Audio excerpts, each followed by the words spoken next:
반갑습니다. 우리 희망찬 또 주일 아침입니다, 여러분. 기대되시죠? 네. 우리 올해 2025년도 표 말씀이죠? 함께 힘차게 외치고 시작하도록 하겠습니다. 사도행전 1장 8절 말씀 시작.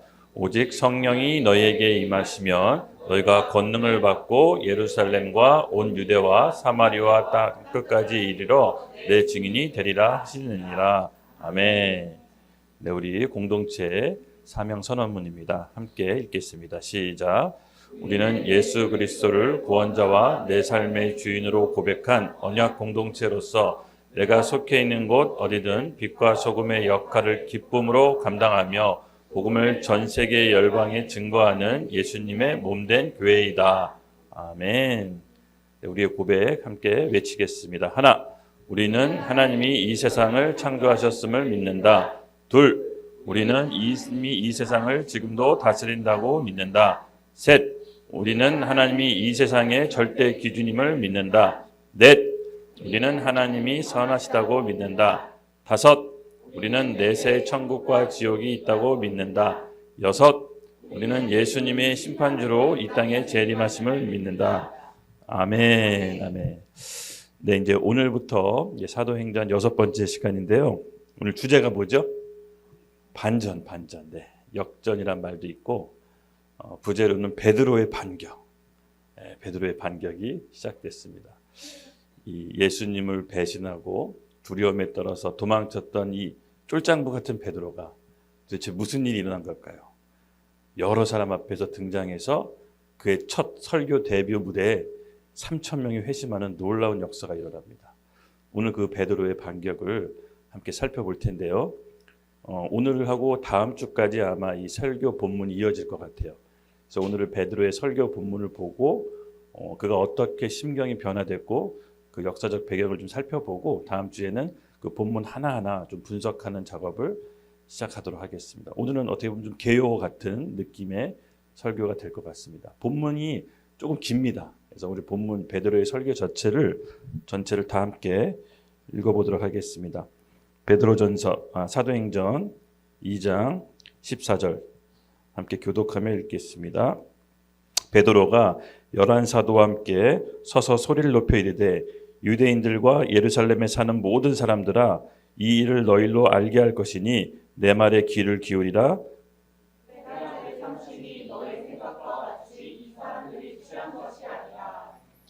이는 곧 선지자 요엘을 통하여 말씀하신 것이 일러스되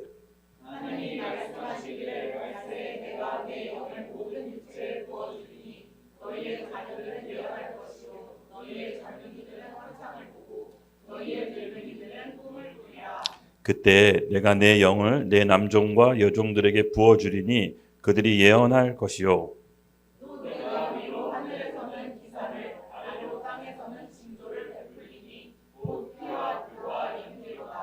주의 크고 영화로운 날이 이르기 전에 해가 변하여 어두워지고 달이 변하여 피가 되니라.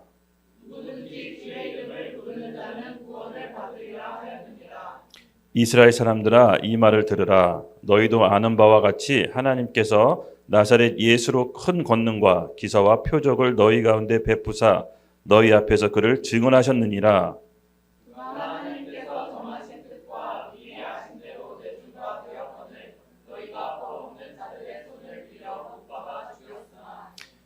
하나님께서 그를 사망의 고통에서 풀어 살리셨으니 이는 그가 사망에서 매여 있을 수가 없음이니라.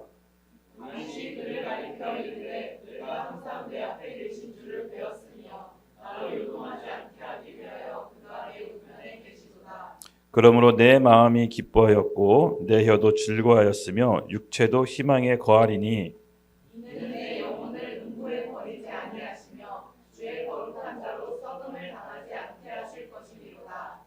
주께서 생명의 길을 내게 보이셨으니 주 앞에서 내게 기쁨이 충만하게 하시리로다 하였으므로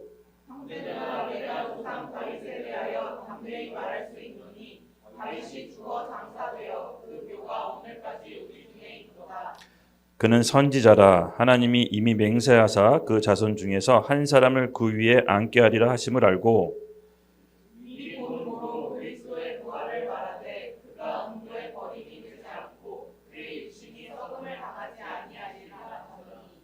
이 예수를 하나님이 살리신지라 우리가 다 이의 증인이로다. 하나님이 오른손으로 예수를 높이심에 그가 약속하신 성령을 아버지께 받아서 너희가 보고 듣는 이것을 부어주셨느니라. 다윗은 하늘에 올라가지 못하였으나 친히 말하여 이르되 주께서 내 주에게 말씀하시기를 내가 내 원수로 내 발등상이 되게 하기까지 너는 내 우편에 앉아 있으라 하셨도다 하였으니. 그런즉 이스라엘 온 집은 확실히 알지니 너희가 십자가에 못 박은 이 예수를 하나님이 우리 주와 그리스도가 되게 하셨느니라 하니라. 그들이 이 말을 듣고 마음을 찔려 베드로와 다른 사도들에게 물어 이르되 형제들아 우리가 어찌할꼬 하거늘. 베드로가 이르되 너희가 회개하여 각각 예수 그리스도의 이름으로 세례를 받고 죄 사함을 받으라. 그리하면 성령의 선물을 받으리니. 이 약속은 너희와 너희 자녀와 모든 먼 데 사람 곧 주 우리 하나님이 얼마든지 부르시는 자들에게 하시는 것이라 하고. 또 여러 말로 확증하며 권하여 이르되 너희가 이 패역한 세대에서 구원을 받으리라 하니 다 같이 읽겠습니다. 그 말을 받은 사람들은 세례를 받음에 이날의 신도수가 3,000이나 더하리라. 아멘, 아멘. 네, 좀 길었죠. 네, 이게 지금 여러분들이 방금 우리가 같이 함께 읽었던 장면이 오순절 성령 강림을 받고 베드로가 이제 3,000명 그 이상인 거죠. 3,000명이 회심을 했다고 하면 적어도 그 이상이 이제 베드로의 복음을 들었습니다. 맞습니다. 지난 시간 내용을 살짝 우리 좀 살펴보자면 예수님의 승천을 목격한 사람이 대략 몇 명이라고 했죠? 500에서 50명 정도로 추산할 수 있습니다. 간략하게 한 500명이라고 잡았을 때 380명은 어찌된 이유에서인지 예수님의 명령을 순종하지 않고 그들은 일상으로 돌아갔습니다. 그리고 나머지 예수님의 명령을 들은 순종한 120명이 약속의 성령을 받고 부흥을 경험하게 됩니다. 380명이 예수님의 승천이라는 그런 전대미문의 기적을 보고도 왜 돌아갔을까요? 지난 시간에 우리가 살펴봤습니다. 맞습니다. 그들은 그때 당시에 핍박 시대였습니다. 핍박과 환난 시대였죠. 그래서 예수를 믿으면 출교대로 공동체 안에서 결의된 상태였습니다. 그래서 경제활동이나 여러 가지 활동을 할 수가 없었습니다. 그래서 그들은 예수님의 승천을 목격하고도 삶으로 다시 일상으로 돌아갔던 이유는 그 핍박이 만만치 않은 환난의 때였기 때문에 그렇습니다. 그렇죠? 그리고 두 번째 이유가 있었습니다. 바로 미묘한 불신앙. 그들은 어떻게 보면 예수님을 그 기적을 보고도 다시 집으로 돌아갈 수밖에 없었던 이유는 여러분 환난 때 핍박 때 비로소 본인의 신앙이 진짜를 알게 됩니다. 그래서 내 안에 예수님께서 함께 지냈을 때는 우리가 잘 모를 수도 있지만 이 초대교회 성도들은요 바로 핍박이라는 그 도구를 통해서 어떻게 보면 관념적으로 알고 있던 그 신앙이 좀 드러나게 된 것입니다. 그래서 그 과정 가운데 견딘 이제 120명은요 예수님의 말씀에 순종해서 예루살렘에 머물러서 내가 약속하신 성령을 받을 때까지 기다려라. 그래서 이 사람들 120명은 예수님의 말씀에 순종하죠. 그리고 그들은 약속의 성령을 받고 부흥을 경험하게 됩니다. 그래서 우리가 우리 신년 기도회 때도 우리가 함께 같이 기도를 한번 세게 했었죠. 내 안에 있는 미묘한 불신앙 그리고 관념적인 신앙에 대해서 좀 우리가 탈피하자. 그래서 올해는 실질적으로 경험하는 한 해, 성령의 능력을 모두 다 경험할 수 있도록 우리가 하나님께 구하면서 뜨겁게 신년 기도회 때 기도한 걸로 기억이 납니다. 처음 듣는 소리처럼 표정을 짓죠? 맞습니다. 우리가 그 불을 갖고 지금 이렇게 올 한 해 2025년도 맞이하고 있습니다, 여러분. 사실은요, 이 사도행전 전체의 그림을 보면요, 굉장한 핍박과 환난의 시대입니다. 어떻게 보면 우리가 마지막 때를 살아가는 성도들의 샘플이자 예표가 될 수가 있습니다. 그래서 사도행전 1, 2장의 그 지난 시간 우리가 살펴봤듯이 결국은 마지막 때 우리가 신앙생활을 어떻게 해야 되는지 또 공동체 안에서 우리가 무엇을 준비해야 되는지 계속해서 우리에게 예표로 보여주고 있습니다. 이 핍박과 환난에 대한 성경적인 이해가 좀 여러분 필요합니다. 핍박과 환난 어떻게 생각하세요? 아무도 환난을 기뻐하는 사람은 없습니다. 그렇죠? 되도록이면 피하고 싶을 겁니다. 내 환란에 대한 성경적인 이해가 조금 우리가 좀 가지고 있어야 됩니다. 왜냐하면 환란은 굉장히 논란이 많습니다. 특히 여러분 뭐 휴거 얘기 들어봤죠? 환란 전 휴거냐, 환란 중에 휴거냐, 환란이 끝나고 휴거냐, 뭐 여러 가지 설과 논란이 많습니다. 지금도 잘 결론이 안 났습니다. 근데 중요한 거는 환란의 포커스에 맞췄기 때문에 이런 일이 벌어지는 겁니다. 여러분 환란은 피할래야 피할 수가 없습니다. 그렇죠? 다만 환란을 바라보는 성경적인 관점이 필요합니다. 하나님께서 왜 우리에게 환란을 허락하셨습니까? 여러분 왜 환란을 허락했다고 생각합니까? 네. 결국 이 환란을 통해서 성도가 마지막 때 주의 신부로서 교회로 준비되는 과정입니다. 그래서 환란과 핍박이 있어야 진짜 신앙이 드러나게 됩니다. 이렇게 있을 때는 우리도 잘 몰라요. 저가 여러분이 이렇게 뜨겁게 예배하고 함께 기도할 때는 사실은 잘 모릅니다. 이 베드로도 여러분 예수님 배반할 때 본인이 예수님을 배반할 줄 알았을까요? 몰랐을 것 같아요. 예. 그는요 아주 그냥 공개적으로 주님께 충성 맹세하던 사람이었어요. 약간 좀 오바스럽다 싶을 정도로 뭐 주님께 항상 수제자라고 우리가 봤습니다. 근데 그는 예수님이 붙잡혀가던 날 어떻게 했죠? 여지없이 매몰차게 나중에 예수님을 저주까지 했습니다. 예, 그만큼 이 눈앞에 있는 환난과 핍박은 사실은 너무 두려운 것입니다. 우리가 감당하기 어려운 수준일 수도 있습니다. 그럼에도 불구하고 하나님께서는 부흥을 허락하신 이유가 뭐라고 생각하십니까? 환난을 통과하기 위해서 하나님께서 허락하시는 겁니다. 사실은 이 늦은 비 성령의 충만함을 받은 이 사도들의 초대교회 성도들은요 이전과는 완전히 다른 삶을 삽니다. 핍박이 없어진 것도 아니고 환난이 없어진 것도 아니었지만 뭔가 그들의 마음이 변한 겁니다. 단순히 무슨 의지로 마음이 굳게 먹었다 이 정도 수준이 아니라 하나님께서 허락하신 성령의 충만함을 받고 이전과는 삶을 살 수가 없게 된 것입니다. 그래서 오늘 그 과정을 여러분 우리가 잘 유추해보고 우리가 잘 그 영을 초대교회 사도들의 어떻게 보면 그 신앙 생활을 여러분 잘 준비해야 됩니다. 왜냐하면 환난은 피할 수가 없는 것입니다. 전 지구적인 환난도 있겠지만 우리 개인적인 삶에도 여러분 환난이 옵니다. 예. 살다 보면 여러 가지 일을 겪게 됩니다. 뭐 개인적으로 질병에 대한 환난이 올 수도 있고 사고를 통해서 환난이 올 수도 있고 우리 개인적인 환난이 다 올 수도 있습니다. 그렇죠? 그래서 이 환난은요 남의 일이 아닙니다.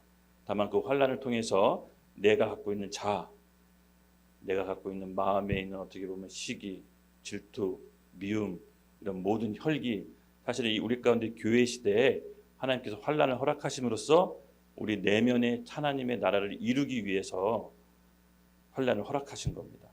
그래서 여러분 이 하나님 나라는요 그냥 이루어지는 것이 아닙니다. 싸움입니다. 싸움. 그래서 우리 안에 이 하나님 나라를 이루기 위해서는 환난을 통과해야 됩니다. 이게 어쩔 수 없는 피할 수 없는 자명한 진리인 것입니다. 예배를 드리고 말씀을 보고 함께 공동체 생활하고 교제하는 것도 너무 좋고 우리의 신앙을 성장하게 하지만 결국 우리 이 자아가 깨어지고 부서지는 과정을 통해서 영적으로 성숙하는 겁니다. 아마 마지막 때 환난을 통과하면서 많은 크리스찬들이 정말로 크게 저는 영적으로 성장할 수 있을 거라고 봅니다. 사실은 하나님께서 이렇게 허락하신 이유가 있으신 겁니다. 그래서 이 부흥은요 나머지 우리 120명이 부흥을 경험했잖아요. 그들은 어떤 선택을 했죠? 예수님의 말씀을 듣고 순종하기로 선택했죠. 그래서 부흥은요 사실 선택이에요. 하나님께서 우리를 초대하실 때 말씀으로 우리에게 먼저 초대하신다 그랬죠? 네, 말씀이 먼저 임합니다. 그리고 말씀을 초대받은 사람이 선택하느냐 선택하지 않느냐는 본인들의 몫입니다. 우리 예수님의 승천을 목격한 120명은요 하나님의 말씀을 선택하기로 순종한 거예요. 그리고 그들에게 그 공동체에게 약속의 성령이 부어지고 부흥을 경험하게 됩니다. 그래서 오죽했으면 예수님이 이런 말씀했겠습니까? 예, 염려하지 말라고. 예수님께서 이렇게 사복음서에서 했던 가장 제자들에게 당부했던 말 중에 많이 했던 말이 바로 염려하지 말라는 겁니다. 염려하거나 근심하지 말라. 예. 여러분 염려는요 사실은 지난 시간에 제가 한번 얘기했던 적이 있었죠. 실제 벌어지지 않은 일도 막 끌어들여요. 예. 그래서 이 염려를 통해서 하는 선택은 우리가 굉장히 조심해야 됩니다. 왜냐하면 선택은요 어떤 결과를 낳잖아요, 그렇죠? 모든 선택은 어떤 결과를 인도합니다. 그래서 선택을 할 때 굉장히 중요시 생각해야 될 게 염려하거나 조급하게 선택하는 것이 아니라 충분히 기도하고 기다렸다가 마음 가운데 확신이 있을 때 선택해도 사실은 늦지 않습니다. 뭔가 내가 손해볼까 봐, 뭔가 내가 기회를 놓칠까 봐 이렇게 조급하게 선택하는 게 좋은 결과를 난 적이 그렇게 많지 않았던 것 같아요. 그래서 여러분 선택은요 어떤 조급함에서 하지 말고요, 하나님께서 충분한 마음의 평안과 감동이 있을 때까지 그리고 말씀을 통해서 선택하시기 바랍니다. 선택은 어떤 결과로 인도합니다.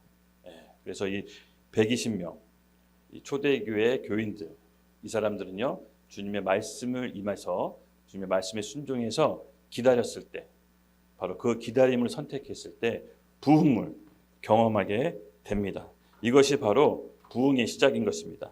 말씀이 임할 때까지 기다리고 그 말씀에 단순한 순종을 했을 때 부흥을 경험하게 되는 것이죠. 그래서 오늘의 주제는 역시 반전입니다. 반전. 역전이란 말도 같은 말로 쓸 수가 있습니다. 오늘부터는 우리 성령을 받은 사도들과 초대교회 성도들이 어떻게 변화된 삶을 살아가는지, 이제 베드로의 설교 후부터는 변화된 초대교회 성도들의 모습이 쫙 나옵니다.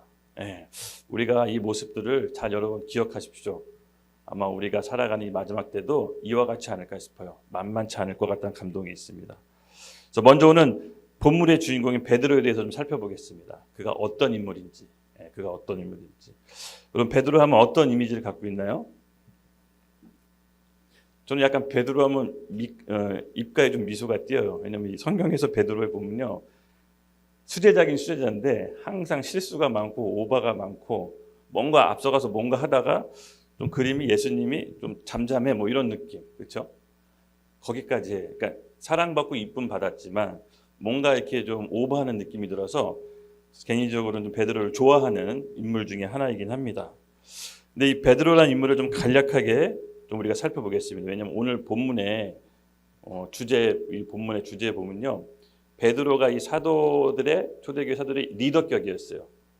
그가 성령의 충만함을 받고 여러분 설교자로 첫 데뷔하는 무대입니다.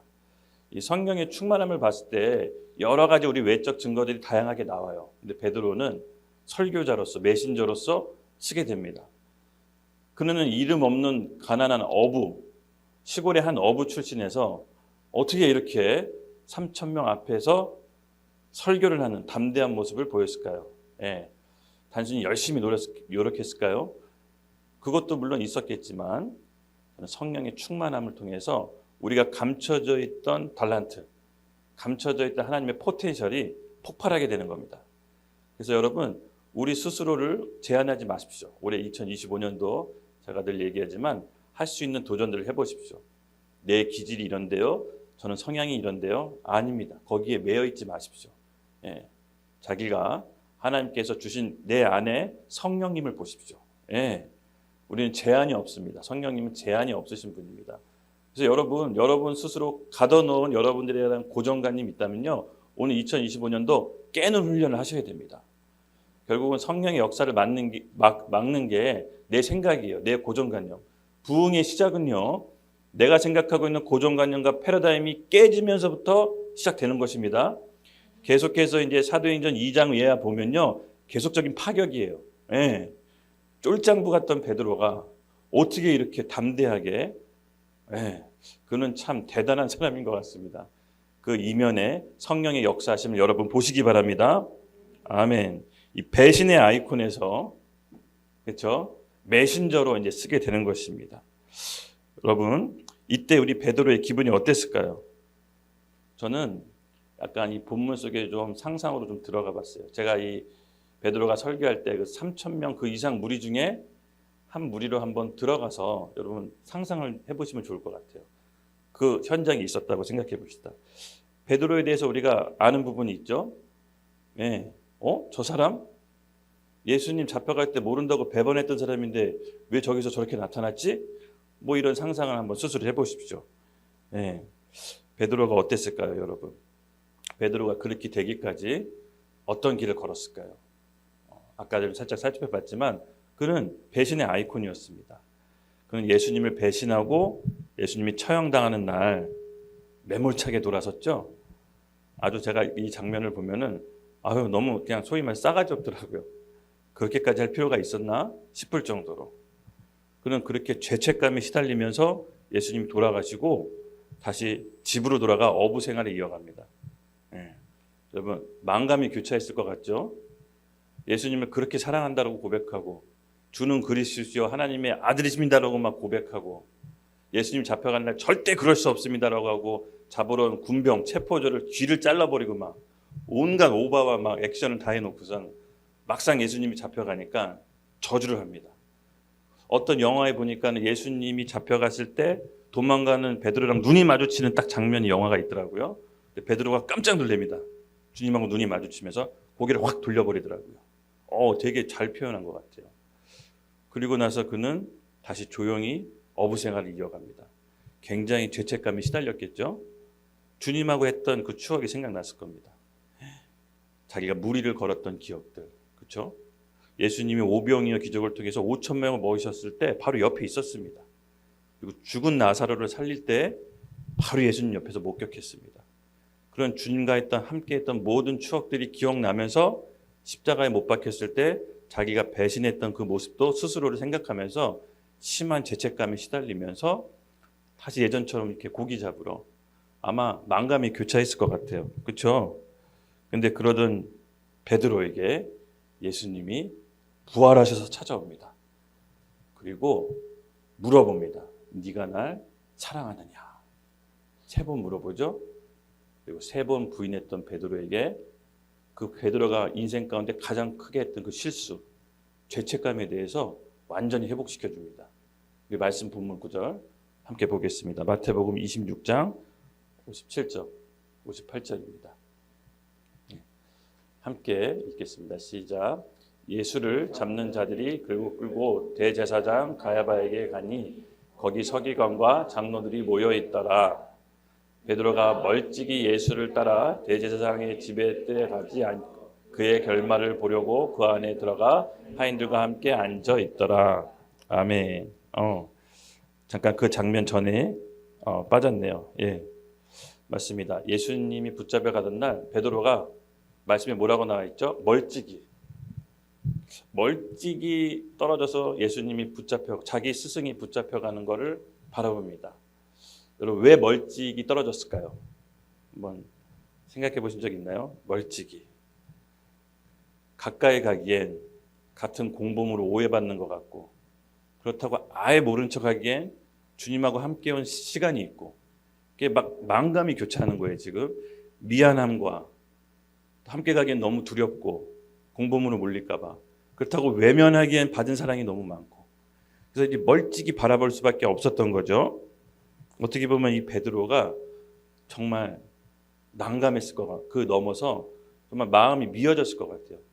그때 75절에 이런 구절이 나옵니다.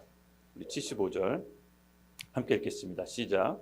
이에 베드로가 예수의 말씀에 닭울리기 전에 내가 3번 나를 부인하리라 하심이 생각나서 밖에 나가서 심히 통곡하더라. 아멘. 아멘. 아이고 예수님이 미리 얘기했어요.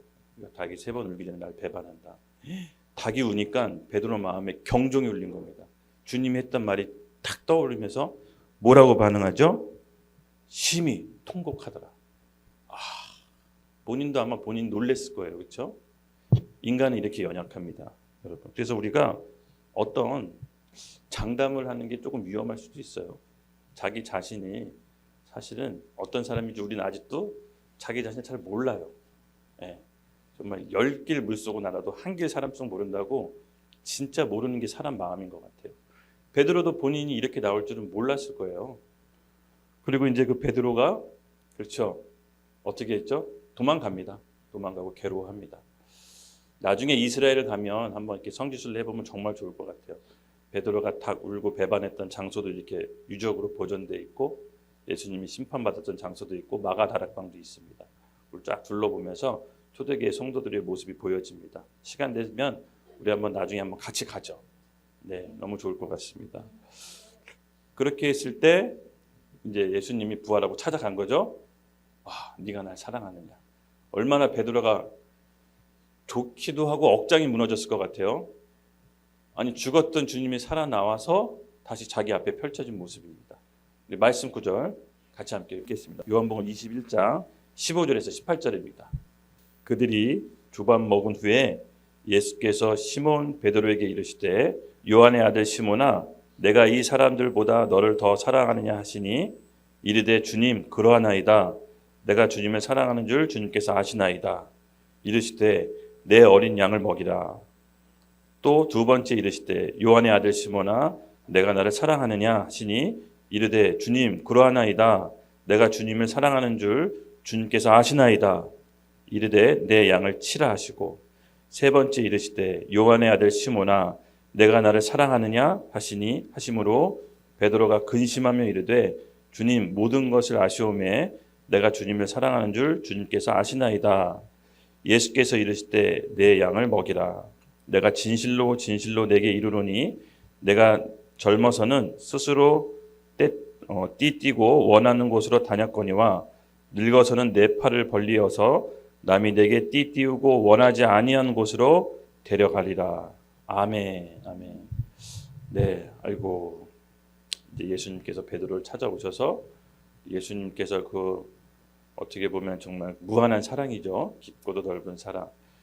연약해서 죄에 걸려 넘어진 것을 예수님께서 너무나도 잘 아십니다. 그렇죠. 그래서 베드로를 찾아가서 베드로 입으로 네가 날 사랑하느냐라고 3번 물어봅니다. 그래서 베드로가 너무나 가슴이 아팠겠죠. 그렇지만 이제 사랑합니다. 사랑합니다. 사랑합니다라고 해서 예수님이 죄책감에 대해서 베드로를 완전히 벗겨주십니다. 그리고 예언을 하십니다. 젊어서는 네가 원하는 대로 띠를 띠고 막 다녔지만 늙어서는 네가 원하지 않는 곳으로 사람들이 데려갈 거다. 베드로의 말로가 어떻게 됐죠? 예수님의 말씀대로 십자가에 거꾸로 매달려 순교합니다. 그는 예수님처럼 십자가에 바로 매달려 죽을 자격이 없다라고 스스로 생각합니다. 그리고 거꾸로 매달려달라고 요청합니다. 이게 사도들의 모습이었습니다. 여러분 어쩌면 우리가 이 초대교회 성도들의 이런 순교의 정신이 오늘 우리에게도 점점 저는 오게 될 거라고 믿습니다. 생각보다 빨리 오게 될 수도 있겠다라는 마음의 감동이 요새 들어요. 그래서 우리가 이 교회 시대에 여러분 신앙을 공동체 안에서 잘 지키셔야 됩니다. 정말로 중요한 때입니다. 너무나 중요한 때입니다. 오늘 말씀을 준비하면서 제가 느꼈던 거는 이 순교는 내가 하고 싶다고 해서 할 수 있는 게 아닙니다. 정말 하나님이 우리 삶을 전체를 통틀어 받으실 만한 향기로운 제물로 준비가 돼 있어야 순교로 받으시는 거지. 자기 혈기 나 순교할게요 해서 순교한들 과연 그게 순교로 받아질까요? 아닙니다. 순교는요 하나님이 허락하시는 우리 삶 전체를 통해서 향기로운 제물로 준비가 돼 있어야 됩니다. 그래서 여러분 순교하고 싶다고 해서 막 혈기부려서 막 그러지 마세요. 본인은 순교인지 모르겠지만 하나님 순교를 안 받을 수가 있어요. 마음이 충분히 준비가 될 때까지 신앙을 잘 성숙하십시오. 그래서 이 환난과 핍박은요 여러분 굉장히 우리에게 좋은 겁니다. 사실은 하나님이 견딜 수 있는 시험을 허락하신다고 했습니다. 이따가 우리가 기도할 텐데 그 마음을 우리가 가졌으면 좋겠습니다. 드디어 이제 베드로는요 예수님의 말씀대로 예수님을 만나고 완전히 이제 죄책감에서 회복되죠. 그리고 이제 어부 생활을 다시 종집을 찍고 이제는 물고기 잡는 어부가 아니라 사람 낚는 어부로 완전히 비전과 삶이 바뀌게 됩니다. 배신의 아이콘에서 이제 순교의 아이콘으로 바뀝니다. 단순히 베드로가 예수님께 사랑받았다고 해서 죄책감이 벗겨졌다고 해서 그렇게 바뀌었을까요? 네, 이거는 위로와 사랑은요 다른 세상 종교에서도 할 수 있는 겁니다. 인간적으로 얼마든지 할 수 있어요. 그걸 넘어서 뭔가 온 거예요. 우리가 잘 아시다시피 오순절 성령 강림을 통해서 성령의 충만함을 받고 비로소 그는 완전하게 변하게 됩니다. 그래서 죽으면 죽으리라. 어떻게 보면은 베드로가 완전히 이제 진짜로 본인이 데스티니, 사람 낚는 어부, 그리고 이 초대교회 어떻게 보면 교부로서 영적인 지도자로서 첫 번째 설교 데뷔 무대가 바로 이제 쓰게 되는 것입니다. 그래서 여러분 이 베드로가 이 설교했던 이 장소 좀 궁금했어요. 이 장소가 어딜까? 그래서 이 장소에 대해서 좀 딱히 성경은 명확하게 나와 있지는 않지만 그 장소가 어딘지 좀 추정해 보고 싶더라고요. 저는 한 10년 전에 이스라엘을 좀 갔다 왔었거든요.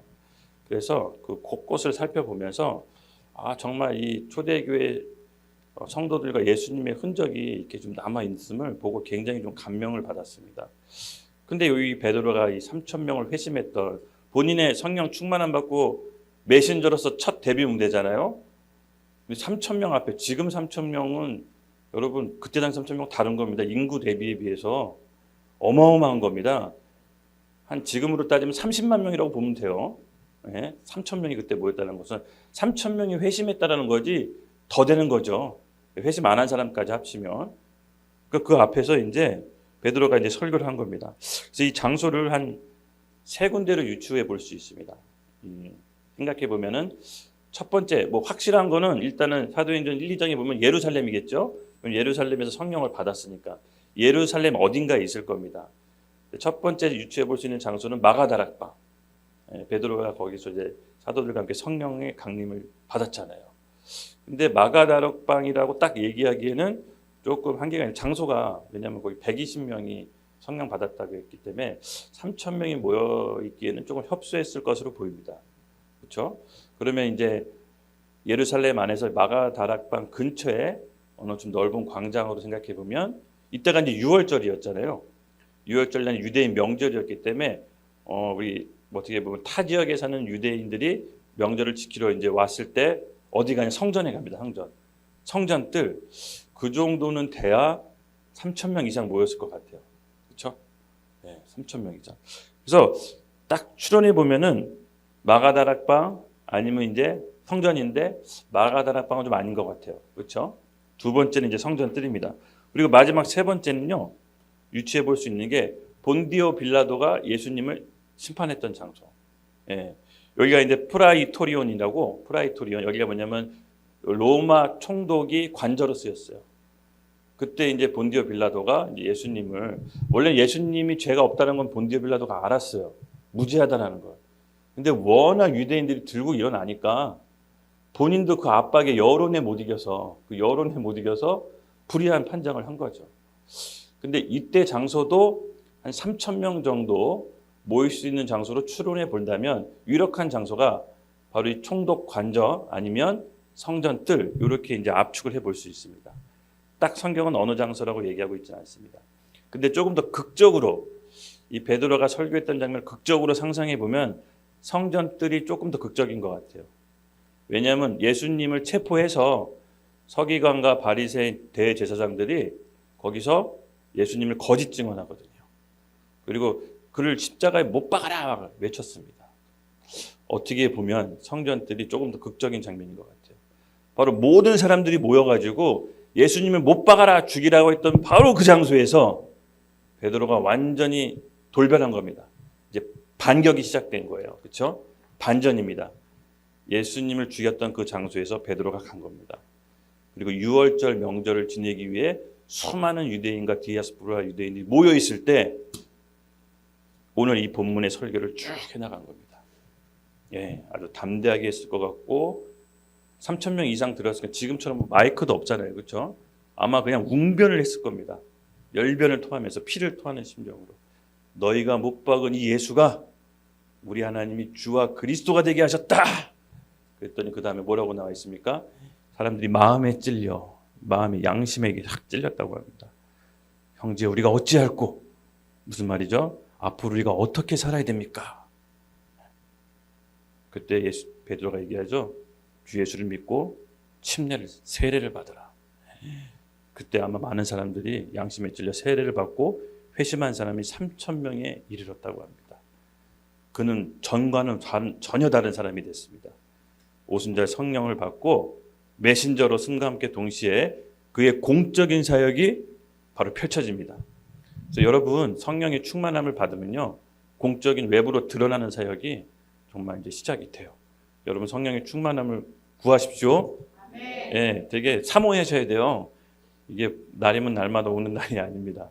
저는 우리 공동체 하나님께서 그 일을 시작했다고 믿습니다. 그래서 오늘 베드로의 반격이 우리의 반격이 될 줄로 믿습니다. 초대교회 성도들은요, 바로 이렇게 성령 충만함을 받고 이제 본인이 안에 있던 잠재되어 있던 포텐셜이 폭발하기 시작합니다. 죽으면 죽으리라. 더 이상 움츠리고 핍박 가운데 있는 그런 사람들이 아니라 정말 담대하게 원색적인 십자가 복음을 선포합니다. 초대교회 성도들과 사도들은 우리가 크게 두 가지를 좀 살펴볼 수 있는데, 저는 어쨌든 이렇게 좀 설교를 해야 되니까 그들이 무슨 메시지를 전했는지 궁금해요. 굉장히 궁금해요. 근데 그 초대교회 사도들의 메시지는요, 굉장히 단순하고 심플하고 원색적인 그냥 복음입니다. 어떤 다른 사람을 설득하려고 하거나 뭐 현란한 어휘를 쓰거나 지식을 많이 공부해서 설득하려고 한 게 아니라 성령의 충만함으로 원색적인 복음을 내질릅니다. 저는 오늘 우리 교회 시대에도 초대교회 메시지가 회복돼야 되는 줄로 믿습니다. 강단에서는요, 십자가의 복음 메시지가 끊이지 않아야 됩니다. 네, 저는 이 메시지가 회복되기를 예수님의 이름으로 축복합니다. 그리고 이 초대교회 성도들이 했던 메시지 핵심 두 가지가 있습니다. 어떤 거냐? 사도행전 28장 31절. 함께 읽어볼까요? 시작.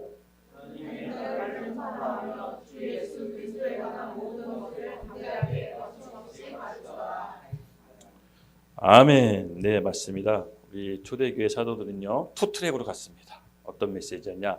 하나님 나라를 전파하며, 하나님 나라에 대해서 전파하고, 제가 지난 시간에도 얘기했죠. 하나님 나라에 대해서 바울은 30일 동안 강론하고 예수님은 부활하고 제자들을 만나서 40일 동안 하나님에 관한 모든 것을 가르쳤다고 합니다.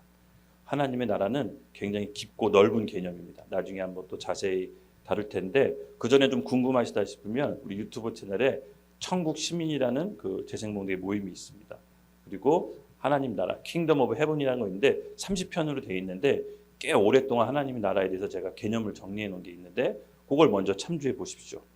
그래서 초대교회 성도들은요, 두 트랙, 바로 하나님 나라와 뭐죠? 주 예수 그리스도에 관한 모든 것을 담대하게 선포했다고 합니다. 예, 바로 이 마지막 때는요, 하나님 나라에 대한 메시지와 주 예수 그리스도에 대한 모든 것이 선포되어야 됩니다. 그래서 십자가에 못 박은 이 예수를 하나님이 주와 그리스도가 되게 하셨다. 바울의 이 선명하고 단순하고 원색적인 복음을 성령의 충만함에 힘입어 전한 것입니다. 여러분, 우리도 가끔 제가 이제 복음 훈련을 우리 청년들을 시키는데, 어떻게 보면 이제는 훈련한다고 해서 하는 게 아니라 알아서 각자 해야 될 것 같아요. 제가 무슨 생각이 들었냐면요, 이제 복음을 자유롭게 전할 수 있는 때도 많지 않았어요. 10년, 20년, 30년 후에도 길에서 복음을 전할 수 있을까요? 잘 모르겠습니다. 정말로. 여러분, 올림픽 선수가 올림픽 나가기 전에 4년 동안 어마어마한 훈련을 합니다. 평상시에도 복음 안 전하는데 핍박 시대에 복음을 전할 수 있을까요? 불가능합니다. 평안할 때도 전할지 모르는데 위기 순간에 전한다? 불가능합니다. 올림픽 선수가, 국가대표가 올림픽 나가기 위해서 전생을 걸어서 4년 동안 태릉 선수촌에서 외부 사람 안 만나고 경기에만 집중합니다. 왜? 올림픽 때 금메달 따려고. 마찬가지, 우리 신앙도 마찬가지입니다, 여러분. 지금 이 평온한 때 복음을 못 전하는데 여러분, 핍박 시대 복음을 전할 수 있을까? 불가능한 일입니다. 그래서 평온한 때, 이 교회 시대 때 여러분 조금이라도 복음을 전할 수 있는 기회가 있다면 전하십시오. 신앙생활은 관념에서 머물러서는 안 됩니다. 맞습니다, 여러분.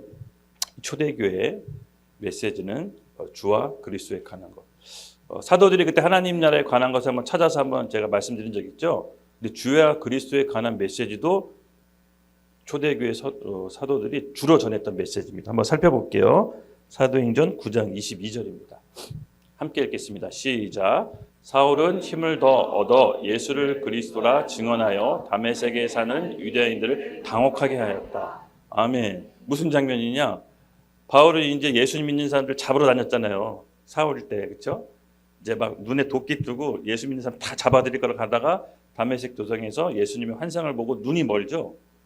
그리고 눈이 멀었는데 다시 이제 눈이 떴을 때 갑자기 회심하게 된 겁니다. 예수를 그리스도로 증언하러 가서 다메섹에 있는 사람들을 당혹하게 했답니다. 저 사람 유대인, 예수님 믿는 사람 잡으러 다니는 사람 아니었어?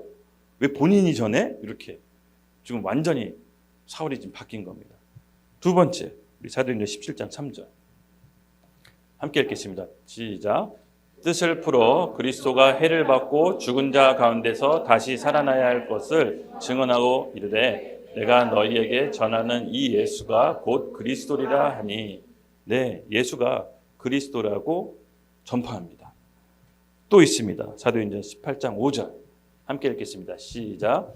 실라와 디모데가 마게도니아로부터 내려올 때 바울이 하나님의 말씀에 붙잡혀 유대인들에게 예수는 그리스도라 밝히 증언하니. 아멘. 또 예수는 그리스도라고 밝히 유대인들에게 증언했다고 합니다. 또 사도행전 18장 24절에서 28절 말씀인데요. 같이 읽겠습니다. 시작. 알렉산드리아에서 난 아볼로라 하는 유대인이 에베소에 이르니 이 사람은 언변이 좋고 성경에 능통한 자라.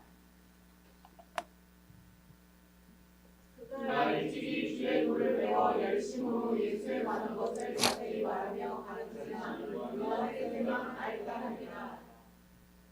그가 회당에서 담대히 말하기 시작하거늘 브리스길라와 아굴라가 듣고 데려다가 하나님의 도를 더 정확하게 풀어 이르더라. 아볼로가 아가야로 건너가고자 하므로 형제들이 그를 격려하며 제자들에게 편지를 써 영접하라 더니 그가 감에 은혜로 말미암아 믿은 자들에게 많은 유익을 주니 성경으로 예수를 그리스도라고 증언하여 공중 앞에서 힘있게 유대인의 말을 이김이니라. 아멘, 아멘. 네, 이 아볼로라고 하는 언변 좋은 어떻게 보면 좀 선생이 있었나 봐요. 여러분 성경은 결코 오버해서 얘기하지 않습니다. 언변 좋다라고 한 줄 나오면 진짜 언변 좋은 거예요. 성경에서 용모가 수려하다, 용모가 단정하다 그러면 진짜 잘생긴 거예요. 모세 막 요셉이라서 용모가 수려하다 이잖아요. 진짜 잘생긴 거예요. 오버하게 표현 안 합니다. 근데 언변 좋다고 하면 말 진짜 잘하는 거예요. 그리고 예수 그리스도에 관한 것도 잘 알고 또 가리키기까지 한대. 근데 브리스길라 아굴라 부부가 보더니 다 아는데 딱 한 가지만 몰라. 예수가 그리스도인 거를 몰라. 그래서 이 아볼로를 불러다가 자세히 풀어서 가르쳤더니 이 사람이 그렇지 내가 전한 예수가 바로 그리스도였던 것이지 하고 본인이 이제 공중 앞에서 힘있게 예수가 그리스도라고 이제 가르치게 됩니다. 아멘. 그럼 그리스도가 뭘까요? 예수가 그리스도다. 네, 저희도 한번 누차 얘기했습니다. 그렇죠? 그리스도는 직분입니다. 직분. 네, 직분. 윤석열 대통령 했을 때 윤석열은 사람 이름이고 대통령은 직분이잖아요. 윤석열이 대통령이 아니면 윤석열은 자연인이잖아요. 그렇죠? 평범한 우리 동네 아저씨인데 대통령이라는 직분이 있으면 대통령에 대한 권한을 갖게 되잖아요. 마찬가지입니다. 예수 그리스도는 그리스도란 직분입니다. 권한이 있습니다. 기름 부음 받은 자라는 뜻인데 어떤 기름이죠? 옛날에 우리 구약시대 누구에게 기름 부었습니까? 왕, 제사장, 선지자에게 기름을 부어서 권위를 부은 겁니다. 예, 왕, 그 나라의 통치권자죠. 제사장, 하나님과 백성 사이의 죄를 허물고 하나님께 만날 수 있도록 길을 여는 사람. 선지자, 하나님의 마음과 뜻을 백성들에게 알려주는 사람. 그 세 직분에게 기름 부음 받았는데 그 자를 그리스도라고 합니다. 근데 예수가 그리스도가 됐다는 것은 이 세 가지 직분을 모두 다 얻었다는 겁니다. 네, 그렇죠. 외부의 적으로부터, 영적으로는 이 사단의 통치자로부터 우리를 하나님 나라의 백성으로 지키는 왕 같은 존재고요. 또 하나님과 우리가 단절된 사이를 예수님의 보혈로 피로 마치 대제사장 같이 우리를 하나님과 갈 수 있도록 단번에 길을 연 대제사장이시고요. 또 하나님과 우리를 교통할 수 있도록 이제 하나님과 하나 돼서 하나님의 마음과 뜻을 알 수 있도록 선지자처럼 연결한 것이 바로 예수님의 세 가지 직분인 것입니다. 그래서 이 대제사장, 선지자, 왕은요 예수님께서 온전히 십자가에서 이루신 겁니다. 그래서 다 이루었다. 테텔레스타이. 다 이루었다. 뭘 이뤘냐? 이 세 가지 직분 그리스도의 일을 이루었다라고 얘기하는 겁니다. 그래서 예수가 그리스도라는 것을 정확히 알고 전한 것입니다. 너가 예수가 그리스도라고 하고 예수 그리스도라는데 너 그리스도인지 잘 알아? 그 의미를 알아? 이렇게 물어본 겁니다. 브리스 아길로가. 너 지금 알고 말하는 거야? 사실 잘 모르는데요. 이랬더니 이제 풀어서 따로 불러서 자세히 알려줬더니 그게 맞다 하고 본인이 이제 담대하게 전했던 것입니다. 이처럼 초대교회 사도들은요, 메시지가 단순했습니다. 예. 그리고 원색적이었고요. 그 말씀 가운데 성령이 임했을 때 사람들이 회심하게 됩니다. 그래서 여러분, 이 예수가 그리스도라는 복음을 단순하지만 우리가 명확히 알고 있어야 됩니다. 그렇죠? 인간의 모든 근본 문제를 해결했다는 것입니다. 죄와 하나님과 단절된 우리를 다시 연결시켜 줬습니다. 여러분, 인간에게 가장 큰 축복이 뭡니까? 창조주 하나님과 다시 소통할 수 있다는 거, 교통할 수 있다는 게 인간의 가장 축복 아니겠습니까? 근데 그 인간이 하나님과 떨어져서 산다. 아마 5살짜 아기가 부모 없이 살아가는 거랑 똑같습니다. 제가 이제 얼마 전에 우리 핸드폰을 우리 서영 사모님이 사줬습니다. 제가 좀 이렇게 처음에 받고 설명서가 없어가지고 좀 제가 짜증을 부렸어요. 설명서 어디 갔어? 막 이러면서. 근데 설명서가 원래 없더라고요.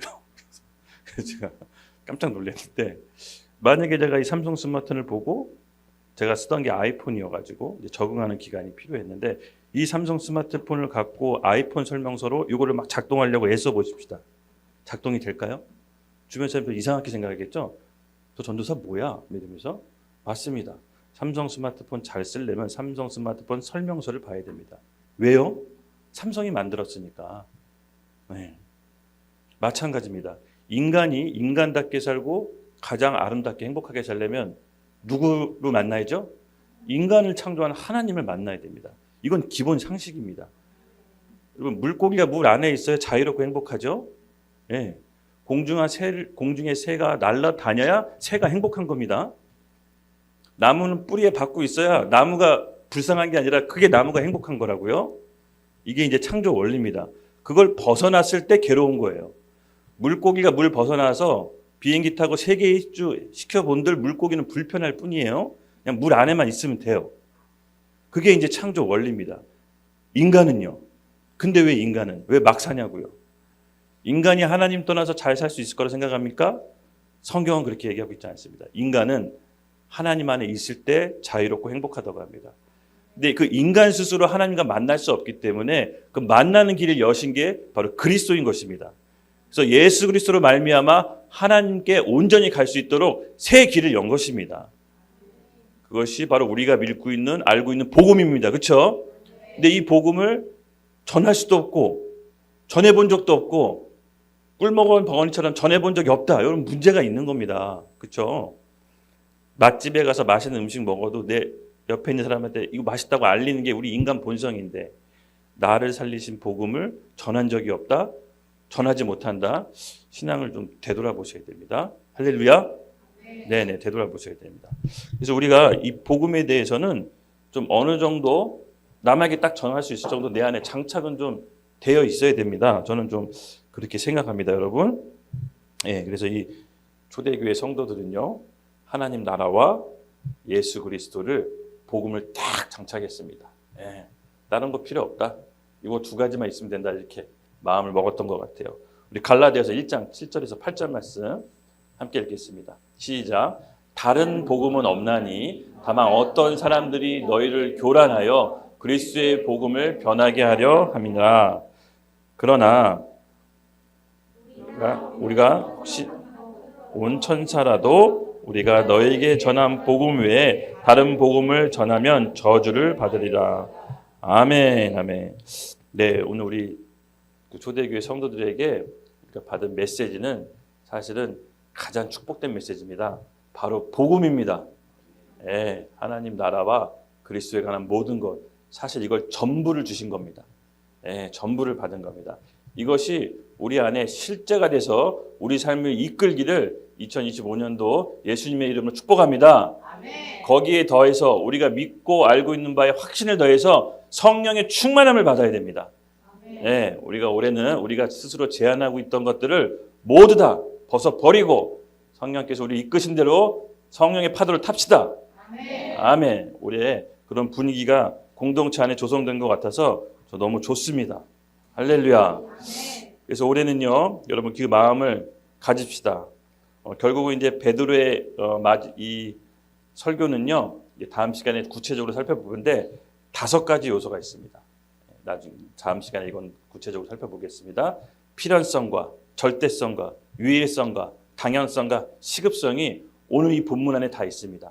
마지막 때 하나님 안에서 영혼을 구해야 된다는 그 시급성, 그리고 이 마지막 때 성령을 부어주신다는 그 성령의 예언이 성취되는 필연성, 그리고 오직 복음 외에는 하나님을 만날 수 있는 길이 없다라는 그 절대성, 그리고 예수 그리스도가 우리의 주와 그리스도가 되신다는 유일성, 그리고 그 모든 것들이 하나님 안에서 우리에게 허락된 복음이라는 당연성, 이 모든 5가지 요소가 오늘 우리가 베드로의 설교에 집약적으로 나타나 있습니다.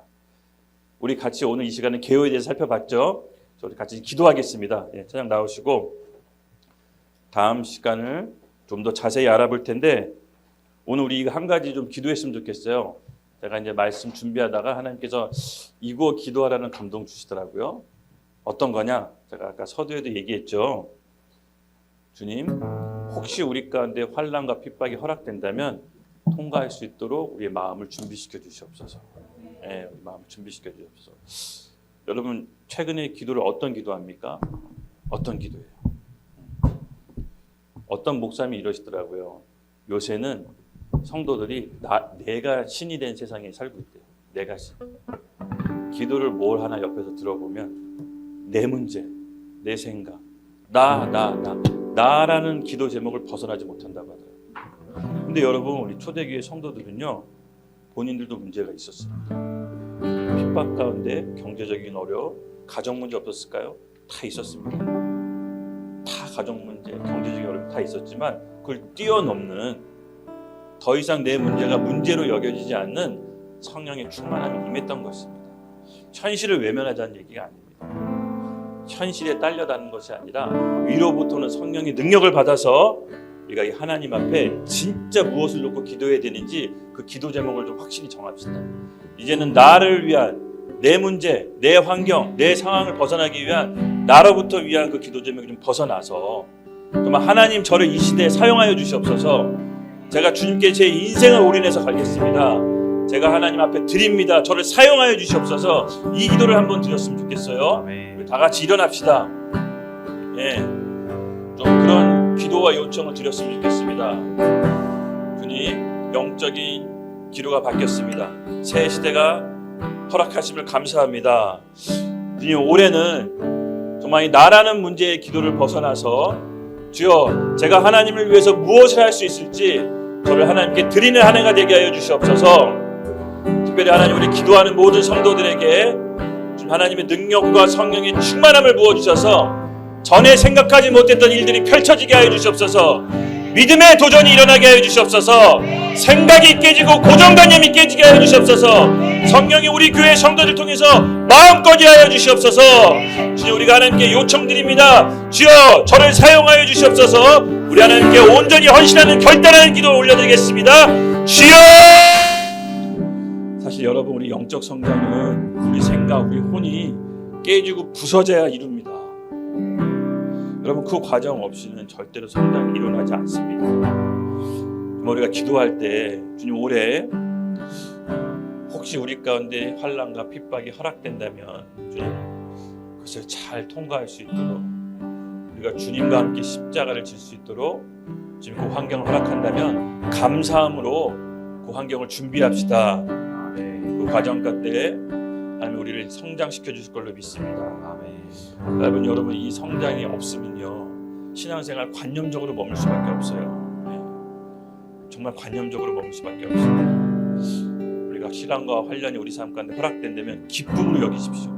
기쁨으로 여기십시오. 주님께서 우리를 정말로 이긴 자로서, 마지막 때 이긴 자로서 그리스도의 신부로서 우리를 성장시키는구나. 하나님이 시험을 우리에게 허락하실 때는요, 하나님 우리가 기쁨으로 여기는 믿음을 달라고 우리 같이 함께 기도하며 요청합시다. 하나님 아버지, 오늘 예배도 올려드립니다. 우리 올 한 해 시련과 환난이 우리에게 닥칠 때 주여 그것을 통과할 수 있도록 정말 성령의 충만함을 우리에게 부어주시옵소서. 또 그 환난 가운데 우리 믿음을 성장시켜서 정말 지식에 머무는 관념적인 신앙이 아니라 정말 참 하나님을 알고 주님을 더 친밀히 알게 되는 귀한 시간이 될 수 있도록 저희를 붙들어 주시옵소서. 여기 모이는 모든 성도분들 마지막 때 초대교회 성령이 우리 가운데 임할 것을 예수님의 이름으로 축복합니다. 아멘.